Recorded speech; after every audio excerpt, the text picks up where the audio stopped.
সুপ্রিয় দর্শক ও শ্রোতা, আপনাদের সকলের প্রতি শান্তি। সালামুন আলাইকুম। শুরু করছি ফজরের কোরআন পাঠ। সকল প্রশংসা জগৎসমূহের প্রতিপালক আল্লাহর জন্য, সকল পবিত্রতা জগৎসমূহের প্রতিপালক আল্লাহর জন্য। ইলহামদাতা আল্লাহ, আপনি পবিত্র।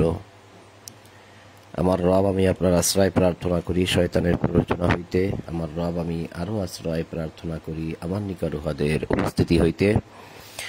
দয়াময় পরম দয়ালু আল্লাহর নামে আরম্ভ করিতেছি। 59 নম্বর সূরা হাসরের 8 নম্বর আয়াত থেকে পাঠ শুরু। সূরা হাসর আয়াত 8 থেকে।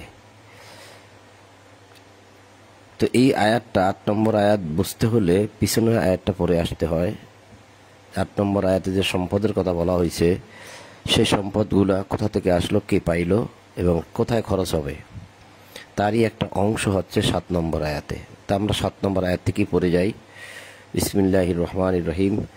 আল্লাহ বলছেন, মা আফা আল্লাহু আলা রসুলিহি মিন আহলিল কুরা ফালিল্লাহি ওয়ালির রসুলি ওয়ালিদিল কুরবা ওয়াল ইয়াতামা ওয়াল মাসাকিনি ওয়াবনিস সাবিল কাইলা ইয়াকুনা দুলাতাম বাইনাল আগনিয়াই মিনকুম ওমা আতাকুমুর রাসূলু ফাকুযুহু ওমা নাহাকুম আনহু ফান্তাহু ওয়াত্তাকুল্লাহ ইন্নাল্লাহা শাদীদুল ইকাব। বাংলা অনুবাদ ইসলামিক ফাউন্ডেশন। আল্লাহ বলছেন যে আল্লাহ জনপদবাসীদের নিকট হইতে, জনগণের নিকট হইতে তাহার রাসূলকে যে ফায় দিয়েছেন, অর্থাৎ বিনা কষ্টে দিয়েছেন। রাসূলের কোনো কষ্ট করতে হয় না এই সম্পদগুলো পাওয়ার জন্য, ফায় হিসাবে দিয়েছেন। তা সেই সম্পদগুলো কার? তাহা আল্লাহর, তাহার রসুলের, আল্লাহ এবং আল্লাহ রসুলের, রসুলের স্বজনগণের, রসুলের নিকটবর্তী যারা আছে তাদের, ইয়াতিমদের, অভাবগ্রস্তদের ও পথচারীদের। 6টা খাত দেখা গেল। জনগণ যে সম্পদ রাসূলুল্লাহকে দিল, কেন দিল, কতদিন দিল, কত দিল, এ বিষয়ে আমরা গতকাল রাত সন্ধ্যায় আর কি, মানে ঈশার কোরআন পাঠে আলোচনা করেছি। এর আগের ভিডিওটা দেখলেই আপনারা স্পষ্ট হয়ে যাবেন। সেখানে শুধুমাত্র এই 6 এবং 7 এই দুটি আয়াত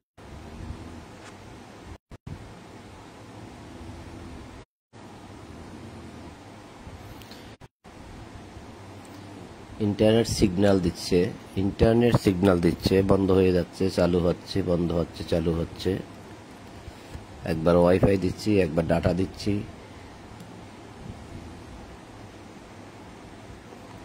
ইন্টারনেট প্রবলেম দিচ্ছে। তো বলছিলাম যে গতকাল সন্ধ্যায় বা ঈশায় 6-7 নম্বর আয়াতকে কেন্দ্র করে প্রায় 1 ঘন্টার উপরে আলোচনা হয়েছে।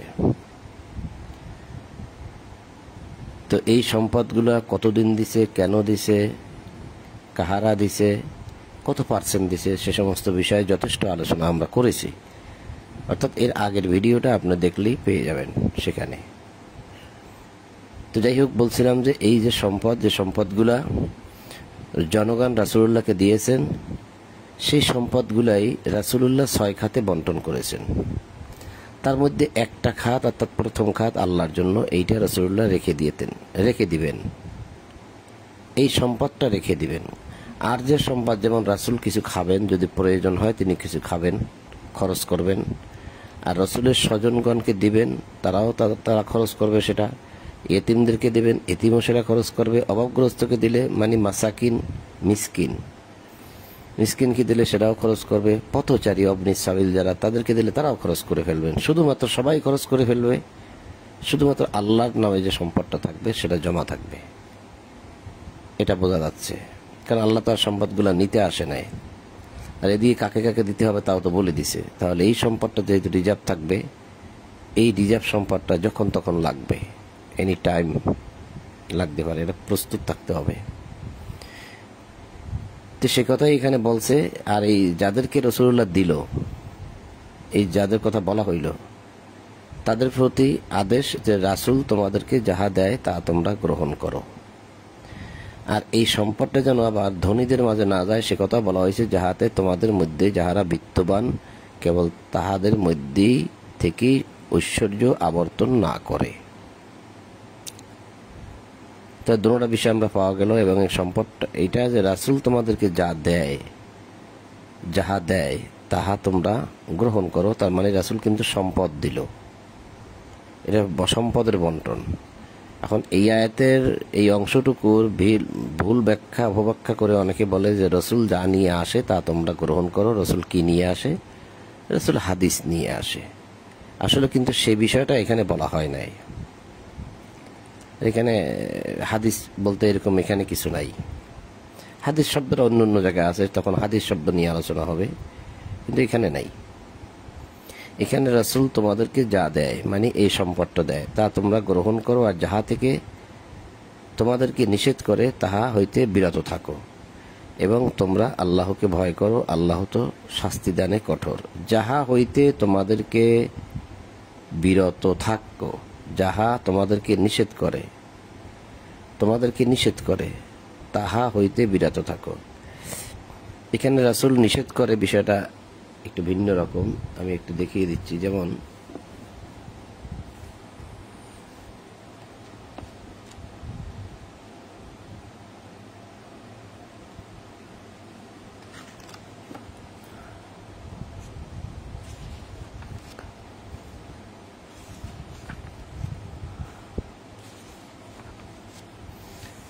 এটা সূরা তাওবার 58 নম্বর আয়াত। সূরা তাওবা 58 নম্বর আয়াত। উহাদের মধ্যে এমন লোক আছে যে সদাকা বন্টন সম্পর্কে তোমাকে দোষারোপ করে। খেয়াল করেন, রাসূলুল্লাহ সদকা বন্টন করতেছেন আর কিছু মানুষ রাসূলুল্লাহকে দোষারোপ করে। তারা সদকা নিতে আসলো, অথচ তারা কত বড় সাহস যে তারা রাসূলুল্লাহকেই দোষারোপ করে। অতঃপর ইহার কিছু উহাদেরকে দেওয়া হইলে উহারা পরিতুষ্ট হয়, আর ইহার কিছু উহাদেরকে না দেওয়া হইলে তৎক্ষণাৎ উহারা বিক্ষুব্ধ হয়। তো বোঝা গেল যে এগুলা করা যাবে না। এখানে পরেই আল্লাহ বলছে, ভালোই হতো যদি উহারা আল্লাহ ও তার রাসূল উহাদেরকে যা দিয়েছেন তাহাতে পরিতুষ্ট হইত, আর বলিত আল্লাহই আমাদের জন্য যথেষ্ট। অচিরেই আল্লাহ আমাদেরকে দিবেন নিজ করুণায় এবং তাহার রাসূলও দেবেন। এই কথা যদি তারা বলতো তাহলে সেটাই ভালো হতো, যে আল্লাহ যা দিয়েছেন আমাদেরকে, রাসূল যা দিয়েছেন তাতেই আমরা সন্তুষ্ট, আল্লাহ আমাদের জন্য যথেষ্ট। কাজেই এই যে একটা দোষারোপ করার যে একটা বিষয়, এটা তো রাসূল বলতে পারেন। এখানে যে বিষয়টা আছে যে রাসূল তোমাদেরকে যাহা দেয় তাহা তোমরা গ্রহণ করো, এবং যাহা হইতে তোমাদেরকে নিষেধ করে তাহা হইতে বিরত থাকো। তার মানে রাসূলের সাথে তর্ক বিতর্ক করতে যাইও না এই সম্পদ আনা নেওয়ার ব্যাপারে। এগুলো তিনি সবসময় যেন নিষেধ করেন। তোমরা ঠান্ডা মস্তিষ্কে সেখানে থাকবে এবং আল্লাহর ভরসা করবে। তো সেটা তোমরা রাসূলের কথা মানো। এরপরেই আল্লাহ বলছে যে তোমরা আল্লাহকে ভয় করো, ওরকম কিছু করো না, আল্লাহ তো শাস্তি দানে কঠোর। তাহলে এই যে কথাটা বলছিলাম যে এই সম্পদের প্রথম ভাগটা হচ্ছে আল্লাহর জন্য। তো এখানে যে যে খাতে দেওয়া হইলো সেগুলো কিন্তু খরচ হয়ে গেল, কিন্তু রেখে দেওয়া হইলো। সেটাই আল্লাহ বলছেন যে এই সম্পদ, এই যে সম্পদের কথা বলা হচ্ছে, সম্পদের এটা আয়াতটা কিন্তু সম্পদের এখনো যায় না, শেষ হয় নাই। এই সম্পদ, ওই সম্পদ অভাবগ্রস্ত মুহাজিরগণের জন্য, এই যে লিল ফুকারা ইল মুহাজিরিন, ফুকারা ওই সমস্ত ফুকারাদের জন্য, নিঃস্ব ব্যক্তিদের জন্য যারা মুহাজির, হিজরত করিয়া আসিয়াছে। এক জায়গার থেকে যদি আর এক জায়গায় হিজরত করে যায়, বসতি বিসর্জন দিয়ে যায়, দেশান্তরিত হয়, তাহলে কিন্তু তার কিছুই থাকে না, সে ফকির হয়ে যায়। তার বাড়িঘর সবকিছু সে রেখে চলে আসছে।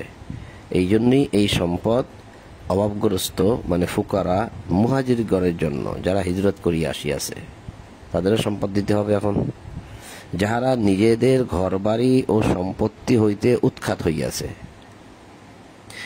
তাহারা আল্লাহর অনুগ্রহ ও সন্তুষ্টি কামনা করে, আল্লাহর দয়া চায়, আর সন্তুষ্টি চায় বলেই তারা ওই বাড়িঘর সম্পত্তি ছেড়ে চলে আসছে এবং আল্লাহ ও তার রাসূলের সাহায্য করে। এরা আল্লাহকেও সাহায্য করবে, রাসূলকেও সাহায্য করবে। উহারাই তো সত্যবাদী, সত্যশ্রায়ী মানে সত্যবাদী। এই যে উলাইকা হুমুস সাদিকুন, উহারাই সত্যবাদী। তাহলে আমি বলছিলাম যে এই সম্পদ রিজার্ভ থাকবে, এটা এই সম্পদ থেকে যে কোনো সময় খরচ করতে হবে। আরও অনেক মানুষকে দেওয়া যেতে পারে যারা পরবর্তীতে আসবে, বিভিন্ন উপায় উপকরণের যত কোনো পথ না থাকে তারা আসবে, তাদেরকে দেওয়া যেতে পারে। আর তাহাদের জন্য, এই যে আর এক শ্রেণী বের হয়ে গেল, তাহাদের জন্য কারা? এই মুহাজিরগণ। এই যে মুহাজিরগণের আগমনের পূর্বে যাহারা এই নগরীতে বসবাস করিয়াছে, আগে থেকেই আছে ও ঈমান আনিয়াছে, তারা এইখানে ঈমান শর্তরা দিয়েছে আল্লাহ। অন্য অন্য জায়গায় দেয় নাই, কারণ আছে এখানে, যেহেতু এখানে একটা জায়গা স্থানে চলে আসছে তারা, সেজন্য তারা মুহাজিরদেরকে ভালোবাসে। এই নগরীর মানুষগুলা মুহাজিরদেরকে, মানে যারা হিজরত করে আসছে তাদেরকে ভালোবাসে এবং মুহাজিরদেরকে যা দেওয়া হইয়াছে তার জন্য তাহারা অন্তরে আকাঙ্ক্ষা পোষণ করে না। তাহারা তাহাদেরকে নিজেদের উপর অগ্রাধিকার দেয়। নিজেরা অভাবগ্রস্ত হইলেও, নিজেরাও খেতে পারতেছে না, এর মধ্যে মুহাজিরগণ আসছে, তাই রাসূলুল্লাহ যে মুহাজিরগণকে সম্পদগুলা দিচ্ছে দেখতেছে, নিজেরাও অভাবগ্রস্ত, নিজেরাও খেতে পারতেছে না, তারপরেও তারা একটু খারাপ মনে করতেছে না বিষয়টাকে। তারা মুহাজিরদেরকে ভালোবাসে, যারা হিজরত করে আসছে তাদেরকে ভালোবাসে। এই জন্য কারা? এই নগরীতে যারা আগে থেকেই বসবাস করতেছে, যারা ইমানদার। তাহলে এদেরও কিন্তু সম্পদ না, এখানে বলাই হয়েছে যে তারা নিজেরা অভাবগ্রস্ত হলেও, বলেই দেওয়া হয়েছে। তাহলে এদেরকে দিতে হবে। তাহলে এই যে রিজার্ভ ফান্ড যেটা বলছি আমি আল্লাহর জন্য, যেটা এই যে আল্লাহর জন্য, সেখান থেকে আপনি দিবেন। যাহাদেরকে অন্তরের কার্পণ্য হইতে মুক্ত রাখা হয়েছে, এই নগরীর মানুষগুলাকে অন্তরের কার্পণ্য থেকে মুক্ত রাখা হয়েছে। অন্তরের মধ্যে যে কৃপণতা ওইটা নাই, ওটা আল্লাহ সরিয়ে দিয়েছেন। কারণ এরা মুহাজিরগণকে ভালোবাসে, যারা বাড়িঘর ছেড়ে এখানে চলে আসছে ভালোবাসে। যাহাদেরকে অন্তরের কার্পণ্য হইতে মুক্ত রাখা হইয়াছে, আর তাহারাই সফল কাম, তাহারা সফল।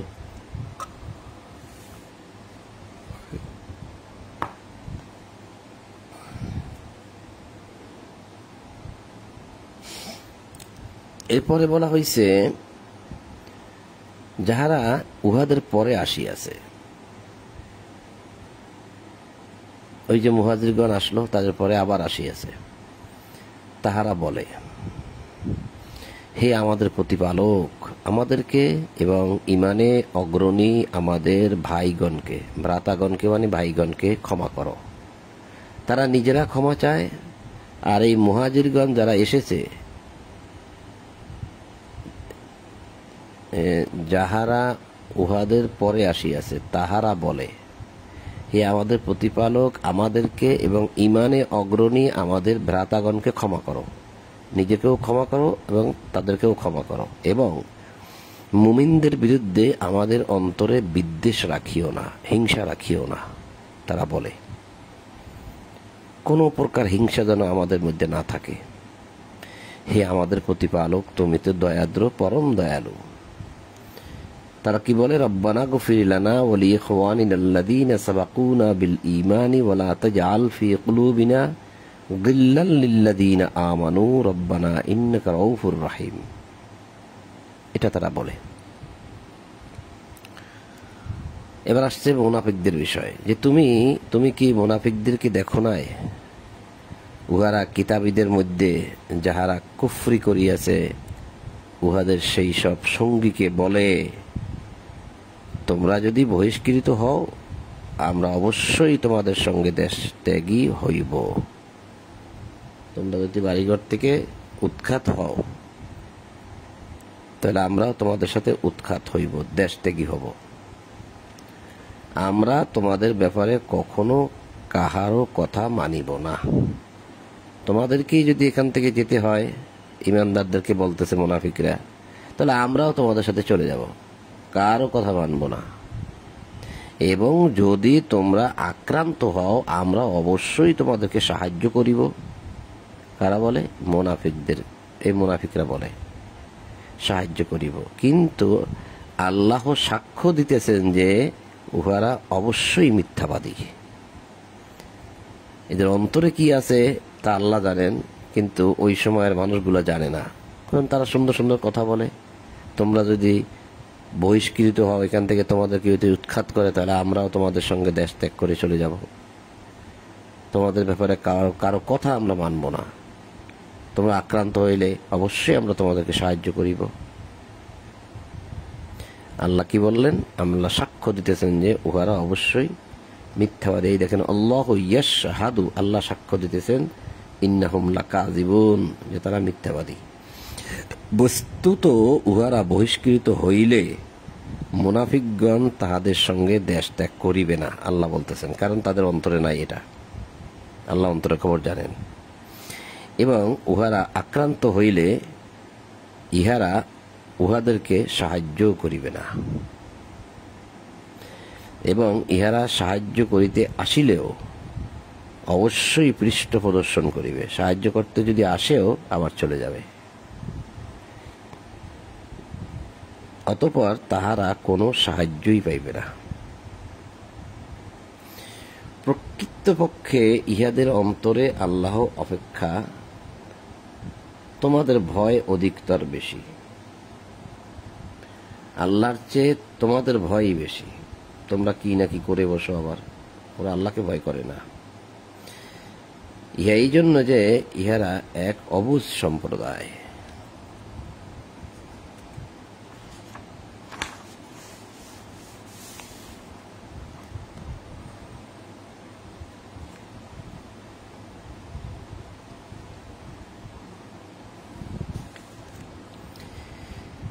ইহারা সকলে সঙ্গবদ্ধভাবে তোমাদের বিরুদ্ধে যুদ্ধ করিতে সমর্থ হইবে না।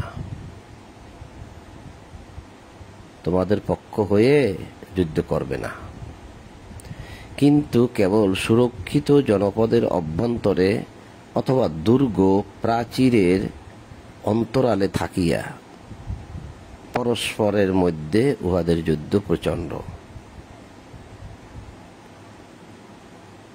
সুরক্ষিত জনপদ যদি হয় তাহলে কিছুটা যুদ্ধ করতে পারে, আর দুর্গ বা প্রাচীরের আড়ালে থেকে, কোনো বড় বড় প্রাসাদের আড়ালে থেকে হয়তো যুদ্ধ করবে, তাছাড়া তাও। কারণ তারা পরস্পরের মধ্যে উহাদের প্রচণ্ড, তাদের পরস্পরের মধ্যে তুমি মনে করো উহারা ঐক্যবদ্ধ, কিন্তু উহাদের মনের মিল নাই।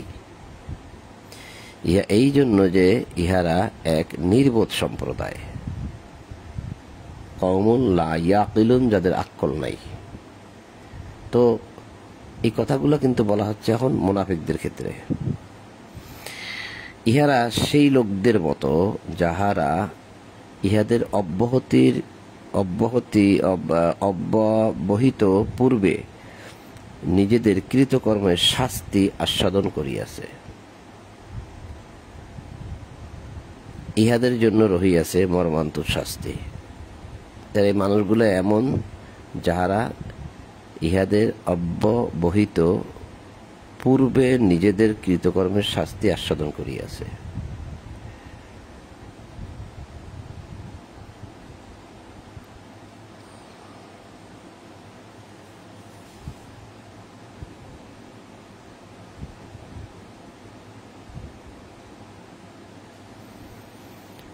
তো বিষয়টা বুঝতে আমার একটু বেগ পেতে হচ্ছে, কিন্তু কেবল সুরক্ষিত জনপদের অভ্যন্তরে অথবা না, এইটা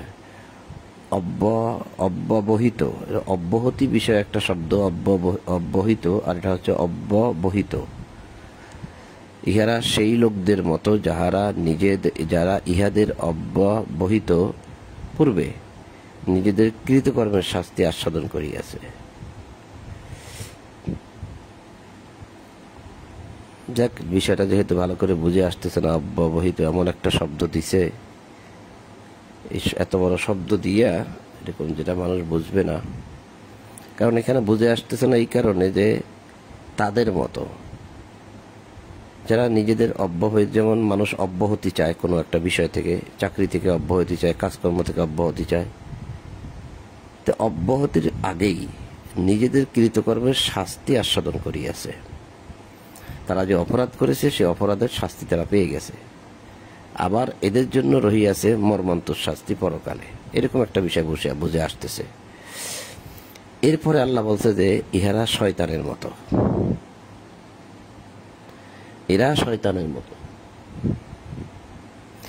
সে মানুষকে বলে কুফরি করো, মানে অস্বীকার করো, অথবা যখন সে কুফরি করে তখন সে বলে তোমার সঙ্গে আমার কোনো সম্পর্ক নাই, আমি তো জগৎসমূহের প্রতিপালক আল্লাহকে ভয় করি। খেয়াল করেছেন? ওই মানুষগুলোর সাথে তুলনা করছে আল্লাহ শয়তানের সাথে, যে এই মানুষগুলো শয়তানের মতো। এই যে কামাসালিস শৈতান, তারা শয়তানের মতো। ইয ক্বালা আল ইনসানু ইকফুর, সে মানুষকে বলে আকফুর, মানে অস্বীকার করো, কুফরি করো। ফালাম্মা কাফারা, যখন তারা অস্বীকার করে, মানুষ যখন আল্লাহর বিধিবিধানকে অস্বীকার করে, ক্বালা ইন্নী বারিউম মিনকা, সে বলে যে আমার সাথে তোমার কোনো সম্পর্ক নেই, সম্পর্ক ছেদ করা হইল। শয়তান বলে তোমার সাথে আমার কোনো সম্পর্ক নেই। ইন্নী আখাফুল্লাহ, আমি ভয় করি আল্লাহকে, রব্বুল আলামিন, যিনি জগৎসমূহের প্রতিপালক। এই কথাটা এখানে বলছে যে ইন্নী আখাফুল্লাহ রব্বুল আলামিন। আর এক জায়গায় পেয়েছি ইন্নী আখাফুল্লাহ শাদীদুল ইকাব, সম্ভবত এটা হচ্ছে 8 নম্বর সূরার 48 নম্বর আয়াতে সম্ভবত। হ্যাঁ, দেখি বের হয়ে গেছে, ইন্নী আখাফুল্লাহ আল্লাহ শাদীদুল ইকাব। আল্লাহ এখানে হচ্ছে ইন্নী আখাফুল্লাহ রব্বুল আলামিন। তো ইন্নী আখাফুল্লাহ বন্ধু এখানে এই অংশটুকু ওখানে ঠিক আছে, পরের অংশটা এখানে একরকম ওখানে একরকম। যেমন ইন্নী আখাফুল্লাহ রব্বুল আলামিন, আর এখানে আছে ইন্নী আখাফুল্লাহ আল্লাহ শাদীদুল ইকাব। শয়তান বলে যে তোমাদের সঙ্গে আমার কোনো সম্পর্ক নাই। এই যে